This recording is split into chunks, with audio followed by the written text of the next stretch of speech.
বিসমিল্লাহির রহমানির রহিম। আমি চলে এসেছি গোপালগঞ্জ জেলা টুঙ্গিপাড়া উপজেলা তারাইল এলাকায়। আমি আছি এখন আমাদের এবার গিঞ্চিরের পরিবেশক তারক এন্টারপ্রাইজের স্বত্বাধিকারী তারক ভাইয়ের কাছে।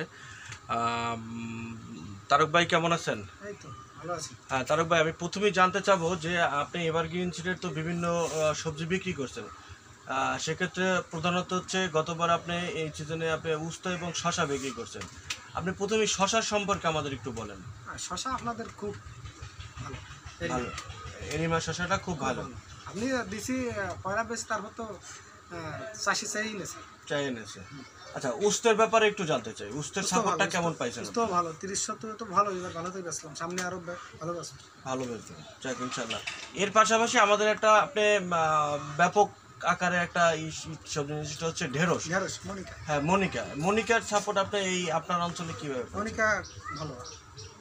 আচ্ছা, মনিকা ভালো সাপোর্ট। আপনার চাষিরা আমাদের এভারগ্রিন সিডের যে কোনো সবজি চাষ করে কি লাভবান হচ্ছে? লাভবান। লাভবান হচ্ছে, আপনার কাছে এসে বলে লাভবান হচ্ছে? হ্যাঁ লাভবান। কোনো পর্যায়ে কোনো ক্ষতিগ্রস্ত হচ্ছে না? না না। যাক আলহামদুলিল্লাহ। আপনি নতুন যারা চাষি আছে তাদের কি বলবেন যে এভারগ্রিন সিডের সবজি চাষাবাদের পরামর্শ দেবেন কি? এবার কিন্তু সিডস, শসা হোক, ঢেঁড়স হোক, আপনার উস্ত হোক, নিলি চাষি মরবে না, চাষি দিয়ে হবে।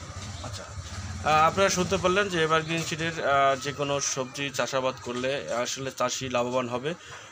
এর প্রমাণ হচ্ছে এই যে তারক দাদা আসলে ওনার কাছ থেকে গতবারে অনেক চাষিরাই এখন আসলে বীজগুলো চেয়ে নিচ্ছে, যেমন শসা, উস্তে, ঢেঁড়স। আপনারা এভারগ্রিন সিডের যে কোনো সবজি পেতে হলে আজই যোগাযোগ করুন এভারগ্রিন সিডের হোয়াটসঅ্যাপ নাম্বারে, এবং আপনার নিকটতম যে পরিবেশক আছে এভারগ্রিন সিডের সেখানে যোগাযোগ করুন। ভালো থাকবেন, সুস্থ থাকবেন, আল্লাহ হাফেজ।